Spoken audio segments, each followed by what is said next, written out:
Gloire à Dieu. Voilà, bonjour à ceux que je n'ai pas pu saluer ce matin. Très heureux de pouvoir partager ce moment de communion, célébration. Et c'est Jésus seul que nous voulons célébrer. Gloire à Dieu. Et on arrive à un moment important, quoique dans le culte tout est important, les chants, la louange, les dons spirituels. Mais la parole de Dieu, c'est important. Ce matin, on va s'arrêter sur la vie d'un homme. Il n'a pas eu une vie facile, mais on dit de lui qu'il a un bon témoignage. Étienne, c'était un diacre, un disciple, un témoin, on pourrait même dire un évangéliste, mais ça n'a pas été facile. C'est jamais facile la vie chrétienne, n'est-ce pas? J'espère que personne ne croit que la vie chrétienne, c'est tranquillos. Non. La Bible dit que c'est par beaucoup de tribulations qu'il nous faut entrer dans le royaume de Dieu. Armons-nous de la pensée de souffrir pour l'évangile. Même si à La Réunion, on est quand même bien protégé. On n'a pas trop à se plaindre. Il y a des pays où on met les chrétiens à mort parce qu'ils sont chrétiens. Mais Étienne va nous inspirer ce matin. On va voir un homme plein de foi. Alors on va lire dans Acte 7. Nous lirons du verset 54 au verset 60, s'il vous plaît. Dans le contexte de ce qu'on va lire, Étienne est dans le Sanhédrin, c'est-à-dire le tribunal juif. Et puis là, il va prêcher la parole de Dieu avec beaucoup d'assurance. Il va révéler des vérités qui vont déranger. La vérité, parfois, elle dérange. Elle a franchi, c'est certainement vrai, mais elle dérange. Donc, si nous, on est dans le véritable, on doit déranger aussi. Un chrétien qui ne dérange pas, c'est qu'il vit comme le monde. Et on doit déranger. Moi, je dis que les chrétiens doivent déranger. La présence de Dieu en nous doit déranger. La sainteté qui nous anime doit déranger. La parole de vérité en nous doit déranger parce qu'elle met en lumière le péché des autres. Vous êtes d'accord avec ça? Si je vis comme le monde, c'est normal, je ne serai pas trop persécuté. Mais si on vit à la gloire de Dieu, notre présence, elle met en évidence la folie des hommes et elle dérange. C'est un peu ce qui s'est passé ici. Étienne a dit la vérité et ça a grincé des dents dans ce Sanhédrin. Il est dit au verset 54, en entendant ces paroles, ils étaient furieux dans leur cœur, ils grinçaient des dents contre lui.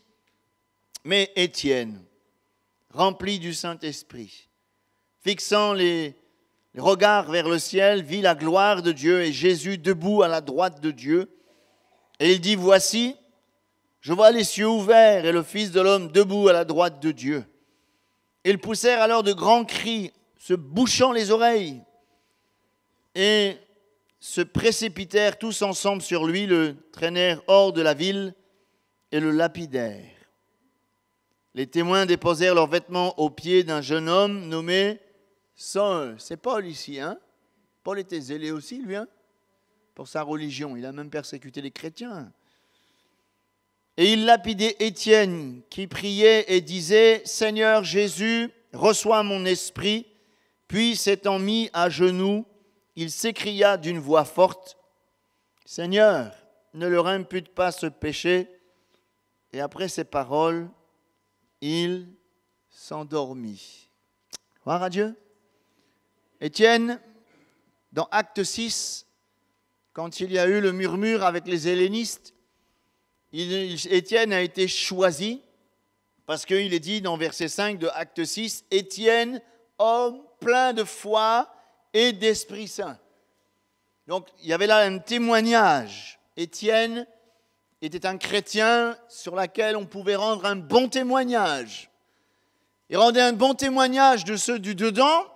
Les chrétiens savaient et approuvaient son témoignage, mais la Bible dit qu'il avait un témoignage à l'égard de ceux du dehors, c'est-à-dire ceux qui ne connaissent pas Dieu, savaient que Étienne était un bon chrétien. Ils savaient que Étienne était quelqu'un de droit. La lumière de Christ brillait en lui, en fin de compte, il était ce que Jésus a dit, vous êtes la lumière du monde. Étienne était un bon témoin de Jésus-Christ. Il rendait témoignage avec beaucoup de force. Il rendait témoignage avec beaucoup de conviction. Et Je crois que Étienne était un instrument béni entre les mains de Dieu. La Bible dit dans Acte 6, toujours, verset 8, « Étienne, plein de grâce et de puissance, faisait des prodiges et des grands miracles parmi le peuple. » Donc c'était un homme de foi, un homme qui était un instrument entre les mains de Dieu. On peut dire qu'en quelque sorte, Étienne était un bon chrétien. C'est ce que Dieu veut pour nous, non ? Qu'on soit plein de foi, plein d'Esprit Saint, qu'on raconte les merveilles de Dieu, qu'on prie pour les malades, qu'on chasse les démons et qu'on fasse voir la gloire de Dieu. Donc quelque part, Étienne était un bon chrétien, un bon serviteur, un bon disciple, quelqu'un de fidèle, rempli de foi, rempli du Saint-Esprit et en plus un bon témoignage. Plaise à Dieu que nous puissions avoir un bon témoignage. Dans l'Église, mais dehors, afin que nous puissions raconter les merveilles de Dieu. C'est formidable, non ?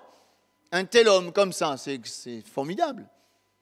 Homme plein de foi, fidèle, qui raconte les merveilles. Au nom de Jésus, il y a des miracles. Si on s'arrête là, c'est formidable, hein, mais on sait que ça ne s'est pas passé tellement facilement. Voilà. Ça y est, ça marche. Au verset 54, il est dit, « En entendant ces paroles, ils étaient furieux dans leur cœur, ils grinçaient des dents contre lui. » Le témoignage d'Étienne avec ce qu'il disait avait irrité les gens du Sanhédrin. Ces hommes étaient furieux de ce qu'ils venaient d'entendre. Il y a même eu pire que ça, il y avait des faux témoignages contre Étienne. Parce qu'il dérangeait dans son témoignage. Et on pourrait se dire, mais Seigneur, c'est quand même pas juste, ce frère. Il a un bon témoignage. Il n'est pas dans le péché. Il fait des choses extraordinaires, il est fidèle. Tu te sers de lui. Pourquoi il est persécuté comme ça ? Pourquoi il le malmène comme ça ? Pourtant, on ne fait rien de mal. Mais la Bible dit dans 2 Timothée 3, verset 12, « Or, tous ceux qui veulent vivre pieusement en Jésus-Christ seront persécutés. » On n'aime pas trop ça. Hein ? Et pourtant, on doit déranger. En fait, plus la vérité éclate, plus nous sommes exposés à la persécution. Je crois qu'on ne doit pas trouver étrange de déranger. On ne doit pas trouver étrange d'être haï. On ne doit pas trouver étrange d'être persécuté par ceux qui nous entourent. Parce que la vérité, elle dérange. Et le Seigneur Jésus, dans Jean 15, dira ceci, « Si vous étiez du monde, le monde aimerait ce qui est à lui, mais parce que vous n'êtes pas du monde, et que je vous ai choisi du milieu du monde, à cause de cela, le monde vous haït. Souvenez-vous de la parole que je vous ai dit. Le serviteur n'est pas plus grand que son maître. Ils m'ont persécuté, ils vous persécuteront aussi.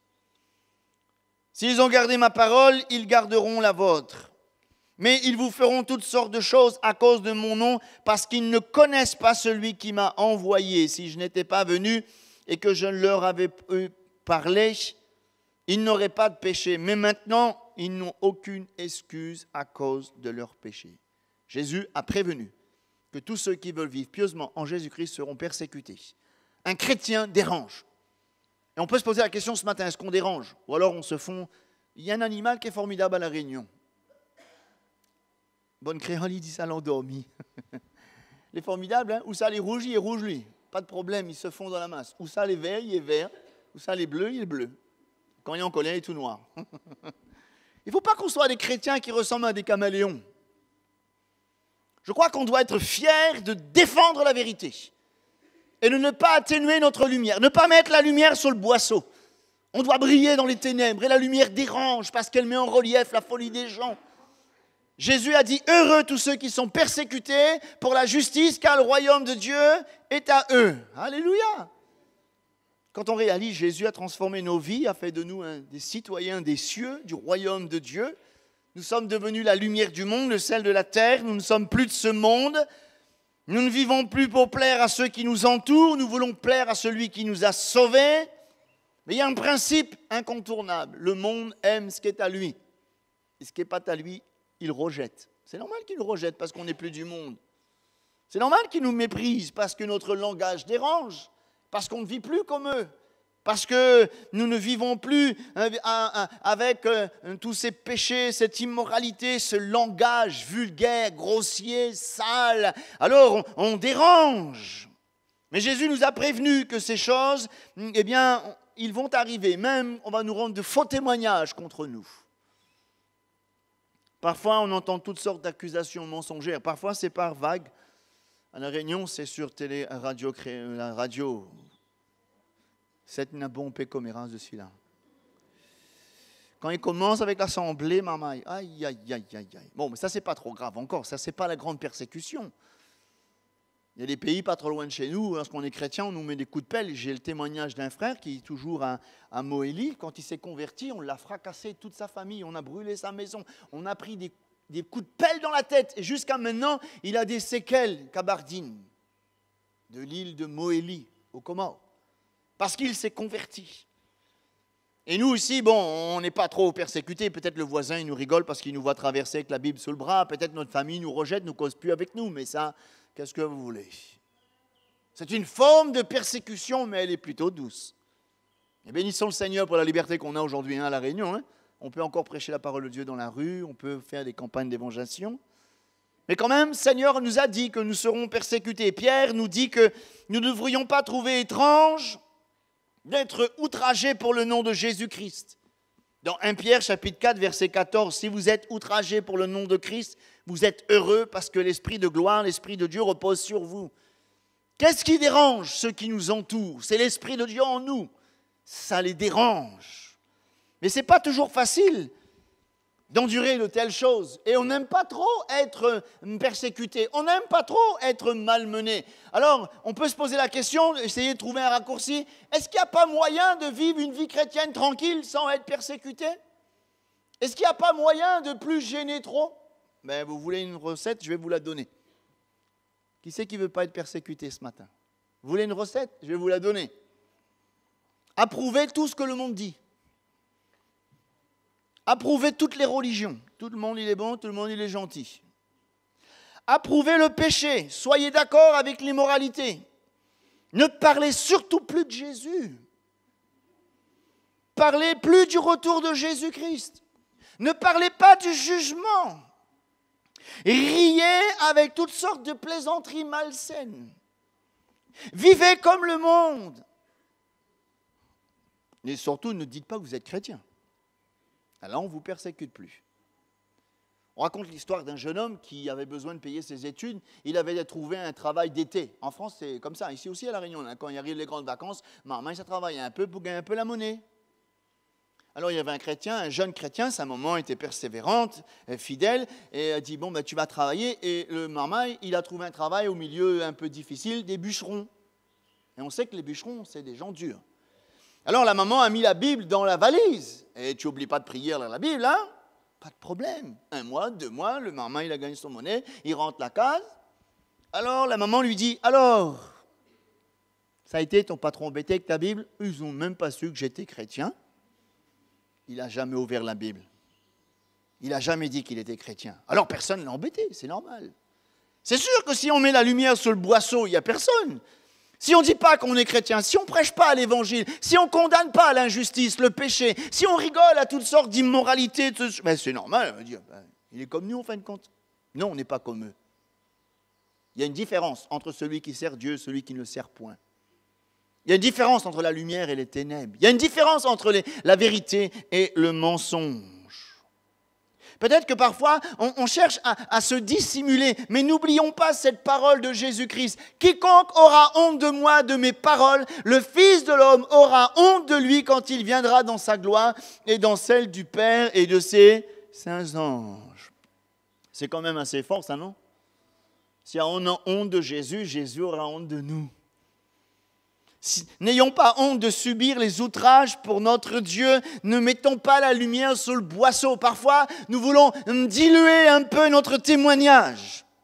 Mais Étienne, lui, il était prêt à rester fidèle à n'importe quel prix. Je ne sais pas si vous savez, au Soudan, un des pays le plus persécutés du monde, si on sait que vous êtes chrétien, au Soudan, c'est marqué sur la carte d'identité. Il y a des pays comme ça où est-ce qu'on marque sur la carte d'identité votre foi. C'est marqué chrétien. Vous voulez un travail? Vous êtes chrétien, il n'y en a pas. On vous met dans le désert. Sinon, on vous fait sauter sur place jusqu'à ce que vous reniez le nom de Jésus-Christ. Ça, c'est la persécution. Et ces chrétiens, ils sautent jusqu'à épuisement. Ils ne renient pas Jésus. En Irak, quand on sait que vous êtes chrétien, on vous crucifie sur place, dans la rue. jusqu'à ce que vous reniez Jésus. Mais ces frères fidèles, on dirait que Dieu leur donne un don de foi. Étienne est resté fidèle jusqu'au bout. C'est formidable, hein? À n'importe quel prix, il ne voulait pas renier son maître. Moi, ça m'amène à me poser une question. Jusqu'où on est prêt pour aller pour Jésus-Christ? Jusqu'où sommes-nous prêts à aller pour notre foi? Est-ce que si demain matin, on nous mettrait une pression, peut-être dire, bon écoute, si tu es chrétien, tu n'as plus de travail. Ah non, moi, je n'ai plus chrétien. Je garde mon job. Celui qui se retire pour se perdre. Celui qui a honte de Dieu, Dieu aura honte de lui. Étienne n'a pas eu honte de sa foi, il n'a pas eu honte de son Dieu, il n'a pas eu honte de la parole de Dieu. Et je crois que dans cette génération perverse et corrompue où tout s'effondre, où tout court au mal, nous devons relever le défi. Nous ne devons pas marcher selon les convoitises de ce monde, mais nous devons marquer la différence à n'importe quel prix. Et même si on nous met de côté, même si on nous persécute, même si on se rigole de nous, ça ne fait rien. Jugez vous-même s'il est préférable d'obéir à Dieu plutôt qu'aux hommes. Dieu nous appelle à nous mettre à part. Mais en se mettant à part pour sa gloire, on s'expose parfois à la persécution. Il est certain, si nous approuvons toutes ces choses que le monde approuve, on ne va pas trop nous embêter. Ce texte, nous l'avons cité tout à l'heure, si vous étiez du monde, le monde aimerait ce qui est à lui. Mais parce que vous n'êtes plus du monde, et que je vous ai choisi au milieu du monde, à cause de cela, le monde vous hait. La grande question, ce n'est pas de savoir comment on va faire pour ne plus être persécuté. Mais la grande question, c'est de savoir comment faire pour rester fidèle dans la persécution. La grande question, ce n'est pas de savoir comment fuir le mépris de nos proches. La grande question, c'est de savoir comment faire pour assumer notre foi. Étienne a reçu des pierres. Mais je crois que Dieu l'a gardé, il avait donné un don de foi. Un don de foi, c'est quoi le don de foi? C'est une foi parfaite, qui ne trempe pas, qui n'a pas de mélange. C'est une foi de Dieu. Je crois que dans n'importe quelle situation où nous sommes malmenés à cause de Jésus, Dieu nous donne la foi nécessaire de rester jusqu'au bout fidèle. Et la réaction d'Étienne est un exemple pour nous et c'est la raison pour laquelle j'aimerais voir. Il est dit au verset 55, « Mais Étienne », déjà le mot « mais », il est important. « Mais Étienne, rempli du Saint-Esprit, fixa les regards vers le ciel, vit la gloire de Dieu et Jésus debout à sa droite. » Croire à Dieu. Le « mais » ici a son importance. Le « mais » signifie qu'il marque la différence. Face à la persécution, on n'a pas à lutter contre la chair et le sang.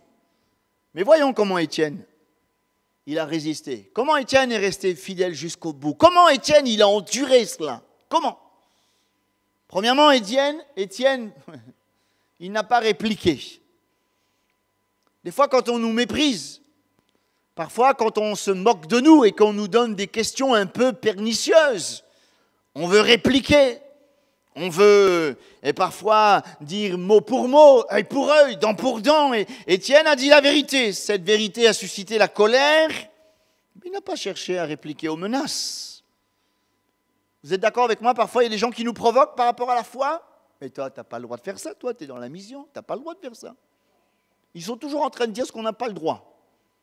Pourquoi ils ne nous disent pas ce que nous vivons, on a le droit de faire avec Jésus? Tout le temps, ils sont en train de dire ce qu'on n'a pas le droit et ils sont toujours en train de nous pointer du doigt. Alors nous, parfois, on veut mordre. On veut rendre œil pour œil, dent pour dent. Mais la parole de ces gens-là a été comme une goutte d'eau sur une feuille songe dans le cœur d'Étienne. Cause toujours, tu m'intéresses. Parfois, il faut savoir se taire. Jésus, il est dit, injuriez, ne rendez pas d'injures. Paul, il va même plus loin. Injuriez, nous bénissons. Parfois, on va nous malmener, on va se rigoler, surtout quand on va s'engager avec Jésus-Christ. Quand on va prendre notre baptême. Je me rappelle avec mon épouse, quand on a pris notre baptême, qu'est-ce que j'ai pas pris, hein? Un jour, quelqu'un, il va dans le chemin, il a appris. C'était un membre de la famille, il a appris qu'on allait se baptiser. Il a dit, m'a acheté un peu de dragée pour où?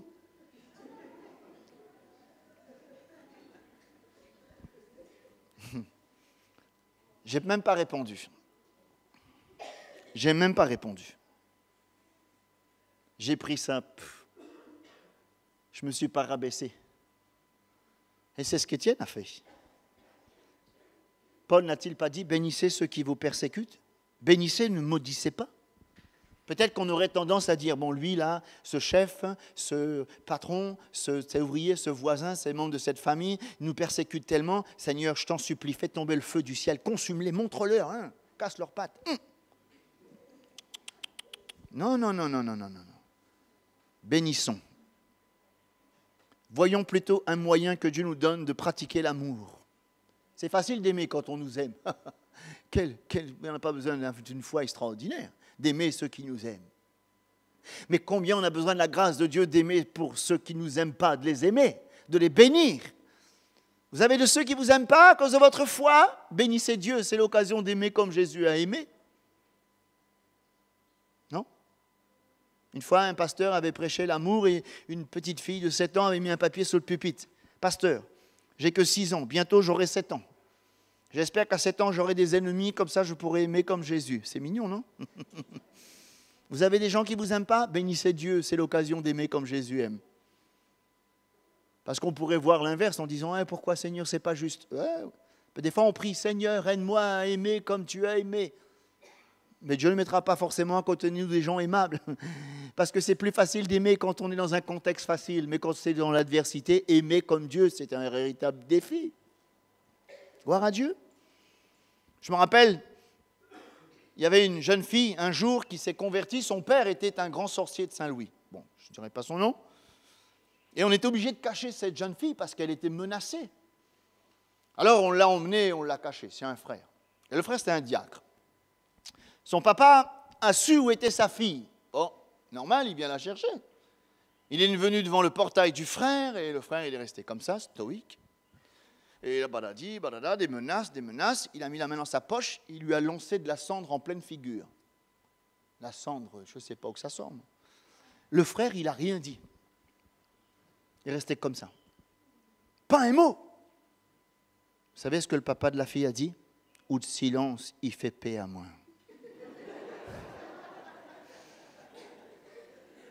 Demi-tour, droite, il est parti. Imaginez que si ce frère avait rendu œil pour œil, dent pour dent, ça aurait été vilain, non? Il n'a rien dit. Il priait en langue dans son cœur, il m'a dit. Si on entre dans le jeu du malin, on va commencer à toutes sortes de paroles qui vont dépasser notre entendement. Ça va salir notre cœur. Ce n'est pas le but du diable, ça, salir notre cœur dans la persécution? La Bible nous dit, ne répands pas à l'insensé selon sa folie de peur qu'il ne se croie sage. Jésus, dans Matthieu 26, verset 63, Jésus garda le silence. Parfois, il faut mieux se taire. Ne cherchons pas forcément à avoir le dernier mot. Jésus garda le silence, Matthieu 14, 61. Il ne répondit rien. Quel Seigneur, quelle grâce dans la vie d'Étienne. Il n'a même pas essayé de se défendre. Il n'a même pas essayé de se défendre, Étienne. Accusé faussement, parce que c'était des accusations gratuites qu'on disait à Étienne. Mais Étienne savait une chose, c'est que Jésus n'est pas forcément du côté de la masse. Jésus est toujours du côté de la vérité. Il savait que Jésus, c'était sa justice. Il savait que Jésus prendrait soin de lui. Il a de la valeur aux yeux de Dieu. Il est comme la prunelle de ses yeux. Si quelqu'un met le doigt dans l'œil de quelqu'un, il va dire arrête un peu. Hein. Et si quelqu'un touche un chrétien, il touche la prunelle de l'œil de Dieu. Proverbe 26, ne répands pas l'insensé selon sa folie, de peur qu'il te lui ressemble toi-même. Face à la persécution, n'essayons même pas de nous justifier. C'est Jésus notre justice. Je me rappelle, véridique, juste à côté chez ma belle-mère, il y avait un problème de terrain. Moi, en bon gendre, j'ai voulu défendre ma belle-mère. Je dis, je vais montrer que je suis un bon gendre. Pour 20 cm de terrain, c'était un problème terrible. Alors, je suis monté au créneau. Et puis, c'est des gens qui pratiquent un peu, ils sont dans l'ignorance, je ne les juge pas. Puis, 2 jours après, autour de ma voiture, j'ai vu, mais alors... un tas de trucs, coco, citron, margosier, safran, banane, orange. Oh, Seigneur, je dis, c'est quoi? Alors, je suis arrivé, je dis, Seigneur, celui qui est en moi est plus grand que celui qui est contre moi. Je ne te demande pas de faire du mal à cette personne. Je ne sais pas qui c'est, à la limite, je ne veux même pas savoir, mais montre-lui que tu es plus grand, c'est tout. Fais justice. Il a fait justice. Cette personne était dans la confusion. Cette personne était tourmentée. Et moi, j'étais là, j'ai dit, Seigneur, je ne te demande pas de faire du mal, mais fais justice. N'est-ce pas ce que la parole de Dieu dit? Laisse là la colère. À moi la vengeance, à moi la rétribution. Ne rendons pas le mal pour le mal, mot pour mot. Cachons-nous dans la justice de Dieu, sachant que la justice de Dieu, elle triomphe toujours. Alléluia! Gloire à Dieu! Étienne, malgré les coups, lui, sa seule volonté, c'était de rester en communion avec Jésus-Christ. Même dans ces temps où il était maltraité à cause de sa foi, son seul objectif, son seul courage, c'était de rester attaché à Jésus. Parfois, quand il y a un vent de persécution trop fort, on aurait la tentation d'arrondir les angles. On aurait cette tentation de vouloir diluer notre foi pour ne plus être persécuté. D'ailleurs, c'est ce qui se passe. Vous savez que chaque livre dans la Bible a été écrit par rapport à un contexte. On est en train de voir Éphésiens, on sait que Paul a écrit aux Éphésiens parce qu'il se trompait de richesse. Dans Hébreux, on ne sait pas qui en est l'auteur. C'est le Saint-Esprit, bien sûr. Mais pourquoi le livre d'Hébreux a été écrit? Parce que les chrétiens étaient tellement persécutés qu'ils voulaient revenir dans le judaïsme. Ils voulaient faire marche arrière et refaire des sacrifices. C'est pour ça que dans Hébreux, il est montré la valeur du sacrifice comme étant suffisant. Et on ne doit pas revenir en arrière. C'est une tentation, là, dans la persécution, de revenir en arrière, de diluer notre foi. Non! N'ayons pas honte de notre foi. N'ayons pas honte de Jésus. N'essayons pas d'arrondir les angles. Parce que les gens, quand ils nous voient, nous verront déterminés, résolus. On va résister, on va défendre la vérité. Monte sur ton char et défends la vérité. La vérité, inconsciemment, elle attire toujours. La lumière attire toujours. Même du temps des apôtres, les chrétiens étaient persécutés pour leur foi. On leur avait même défendu de parler de Jésus. Maintenant, ça suffit, vous ne parlez plus de Jésus. Acte 4, 19, Pierre dira ceci, avec Jean, jugez s'il est juste devant Dieu de vous obéir plutôt qu'à Dieu. Non, j'obéirai toujours à Dieu, à n'importe quel prix.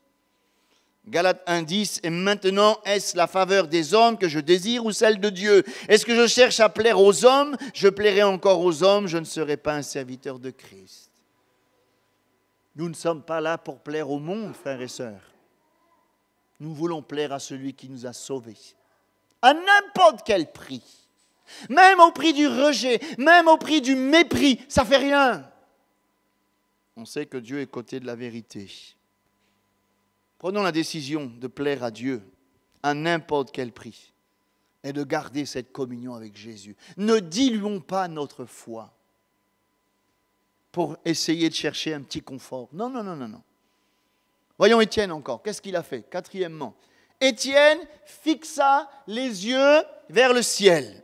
Et au verset 55, Étienne, rempli du Saint-Esprit, fixa les regards vers le ciel. Voilà une bonne réaction dans la persécution, avoir les yeux fixés sur Jésus. Dans le psaume 34, il est dit ceci, quand on tourne vers lui les regards, on est rayonnant de joie et le visage ne se couvre pas de honte. Formidable, non? Étienne, en faisant ça, il a vécu une expérience extraordinaire. Il a vu Jésus debout à la droite du Père.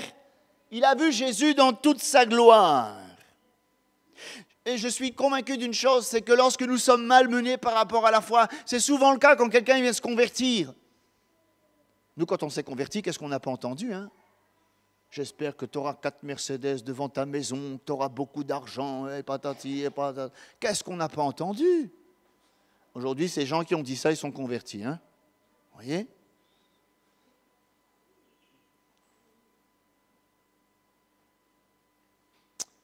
Peut-être que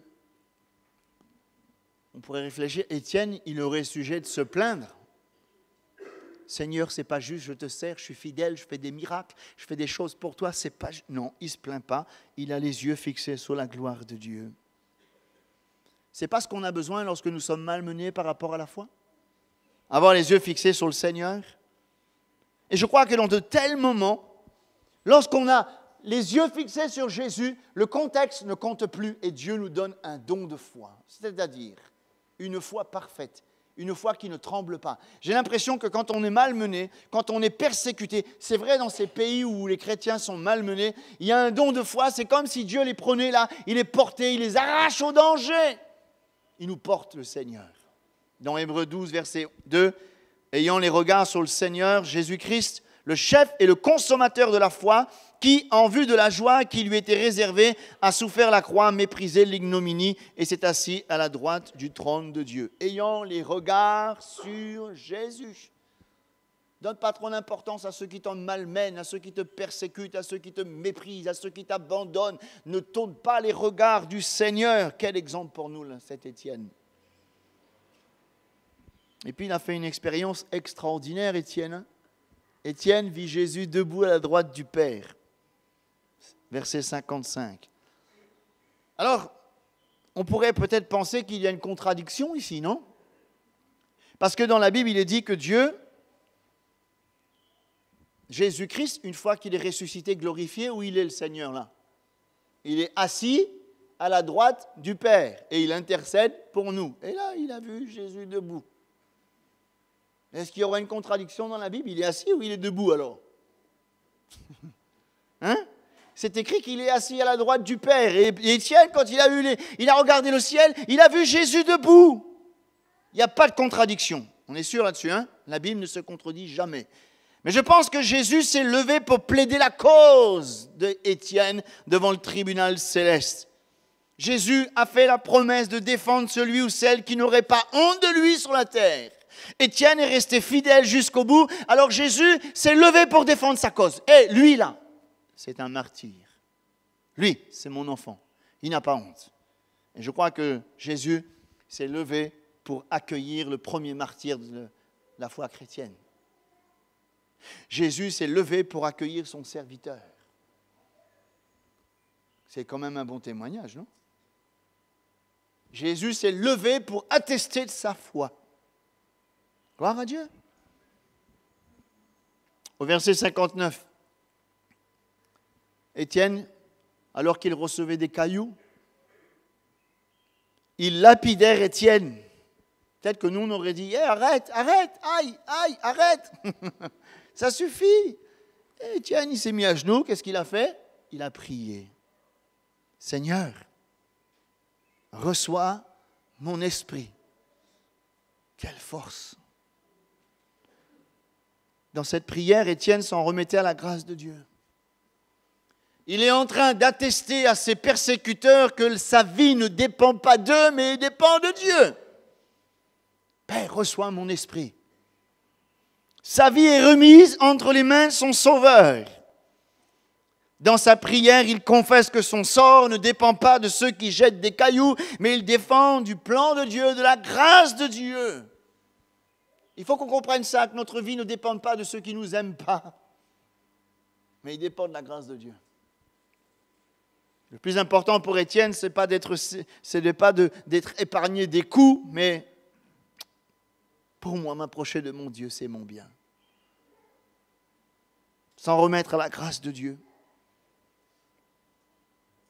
Il n'y a pas qu'Étienne qui s'en est sorti comme ça, parce qu'il est dit dans Acte 4, dans une forte persécution, les chrétiens se sont réunis, vois leurs menaces. Donne à tes serviteurs d'annoncer ta parole avec assurance. Étends tes mains pour qu'ils se fassent des guérisons, des miracles, des prodiges. C'est formidable, hein, ils étaient persécutés, on leur a demandé de s'arrêter de parler de Jésus. Eux, ils n'ont pas dit, bon Seigneur, fais qu'on vive en cachette. Ils ont dit, Seigneur, étends ta main et qu'on fasse des miracles, des prodiges et qu'on puisse annoncer la parole de Dieu plus fort. Extraordinaire, hein? Est-ce qu'on prend conscience que quoi qu'il nous arrive, on ne sait pas comment demain ça peut tourner ici, hein? Pour l'instant, nous avons du coton, que Dieu soit béni. Mais demain matin, ça peut tourner au vinaigre, hein? On peut nous interdire de nous retrouver. On peut nous interdire toutes sortes de choses. Et les choses se mettent en place d'une manière rapide. Et une chose est sûre, c'est que notre vie ne dépend pas des lois. Notre vie ne dépend pas de ceux qui n'aiment pas la foi. Notre vie dépend du Seigneur. Et on veut vivre notre foi selon sa grâce. Seigneur, c'est toi qui diriges ma vie. C'est toi qui diriges mes pas. Arrive ce qui pourrait arriver. Et je crois que ceux qui sont comme Étienne, morts pour leur foi, ils auront une résurrection plus grande et glorieuse. Alléluia! On est prêt à vivre pour Jésus, hein? Oui? Et combien sont prêts à mourir pour Jésus? Seigneur, prends un autre parce que moi, j'ai un peu compliqué quand même. J'aimerais bien vivre encore un peu plus longtemps. J'aimerais bien quand même. Je ne peux pas, Seigneur. On cherche parfois le confort. Hein. Étienne, il n'a pas reculé, il est resté là. Seigneur, ma vie entre tes mains. Qu'est-ce qu'il a dit dans sa prière? Seigneur, ne leur impute pas ce péché. Et après ces paroles, il n'est même pas mort, hein. Il s'est endormi. Dire qu'il est là dans la présence de Dieu, c'est ce que je disais vendredi soir, un chrétien, il ne meurt pas, hein. Il est dans la vie. Il quitte cette enveloppe, bien sûr. Physiquement, on va mourir, mais spirituellement, on a la vie. Et vous ne trouvez pas que cette prière ressemble à quelqu'un? Quand Jésus était en train de mourir à la croix, qu'est-ce qu'il a dit? Pardonne-leur, car ils ne savent pas ce qu'ils font. Étienne trouve la force de prier comme son maître, de pardonner ses bourreaux. Ça, humainement parlant, c'est quand même pas facile. Oui ou non? Mais quand on est rempli de foi et du Saint-Esprit, nous arrivons à pardonner même ceux qui nous maltraitent. Lorsque nous sommes remplis de foi et du Saint-Esprit, comme Jésus, on donne la force de pardonner même ceux qui nous titillent, ceux qui nous persécutent, ceux qui nous malmènent, ceux qui disent des faussetés sur notre dos. Il y a des gens qui parlent sur notre dos. Et nous, on dit, Seigneur, pardonne-leur, ils ne savent pas ce qu'ils font. Pourquoi il a pardonné? Il ne voulait pas salir son cœur. Il voulait garder ses bonnes pensées. Il était devant la face de Dieu, il voyait la gloire de Dieu. Impossible, quand on voit la gloire de Dieu, d'avoir des mauvaises pensées dans le cœur. Impossible. Il était face à son éternité, il y avait un enjeu. Et lorsque nous subissons des outrages, ayons la force de pardonner. J'aimerais vous raconter ce témoignage vrai. Longtemps, tu as fait l'armée, hein, comme là, il ne fait plus. Peut-être qu'ils m'en remettent. Il y avait un jeune appelé, chrétien fidèle. Hein. Le soir, tout le monde est dans la chambre. C'était une chambre de 25 personnes. Hein. Le frère, il était en train de lire sa Bible, il était à genoux, il priait. Et quand il priait, il y en a un qui est arrivé, il lui a mis un coup de Rangers. Pah! Et Rangers, je ne sais pas si vous savez ce que c'est, les souliers militaires, moi je sais, mon papa, quand il y a un petit peu avec, fait mal. Hein. Ce chrétien, il n'a pas dit un mot. Même pas dit « ouaille », il a continué à prier. Alors que tout le monde dormait, il est allé dans le placard de celui qui l'avait frappé. Il a pris ses Rangers. Peut-être que nous, on aurait mis du piment dedans, comme ça, son pied poique bien. Non, il a pris du cirage. Il a ciré les chaussures de celui qui l'avait frappé. Il a mis les chaussures bien propres. Il a mis un Nouveau Testament dedans. Et il est parti dormir. Le lendemain matin, celui qui l'avait persécuté, il a été touché par ce geste. Il a lu le Nouveau Testament. Il est devenu chrétien. Gloire à Dieu. Et si le chrétien avait rendu le mal, ben ce gars-là, il ne serait jamais converti. Il a eu la force de pardonner. Peut-être que dans ton travail, dans ta famille, dans ton voisinage, on te persécute un peu, on te malmène parce que tu es chrétien, on se rit de toi. Et là, tu n'es pas des sentiments amers. Garde ton cœur plus que toute autre chose. Demande à Dieu d'être rempli du Saint-Esprit pour que tu puisses pardonner. Je termine. Tous ceux... Ah ben voilà la Rangers. Voilà. Merci pour la sœur qui me fait mes PowerPoint.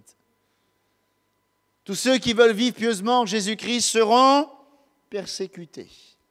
Si nous sommes persécutés pour notre foi, frères et sœurs, n'ayons pas honte. Parce que l'Esprit de Dieu est en nous. C'est ça qui dérange le monde, c'est l'Esprit de Dieu en nous. Et en s'inspirant de l'histoire d'Étienne, nous pouvons avoir la bonne attitude face à la persécution. Sachons garder le silence. Sachons ne pas répliquer aux attaques de notre foi. Restons toujours agréables à Jésus. Ayons les yeux fixés sur le rémunérateur de la foi, c'est-à-dire Jésus. Regardons vers le ciel, notre éternité. Prions le Seigneur afin qu'il nous garde et qu'il nous fortifie. Aide, Seigneur, aide-nous à pardonner nos bourreaux. Nous serons persécutés. Nous serons malmenés. 1 Pierre 2, 19. C'est une grâce de supporter les afflictions par motif de conscience envers Dieu quand on souffre injustement. C'est une grâce. Que Dieu nous aide à ne jamais remettre en cause notre attachement à Dieu. N'ayons pas honte de notre appartenance à Jésus-Christ. Ne mettons jamais la lumière sur le boisseau. Soyons fiers d'appartenir à Jésus. Soyons fiers d'appartenir à Jésus. Brandissons la bannière de l'Évangile à n'importe quel prix. Peut-être que ce matin, quelqu'un est là et il est comme persécuté dans sa famille.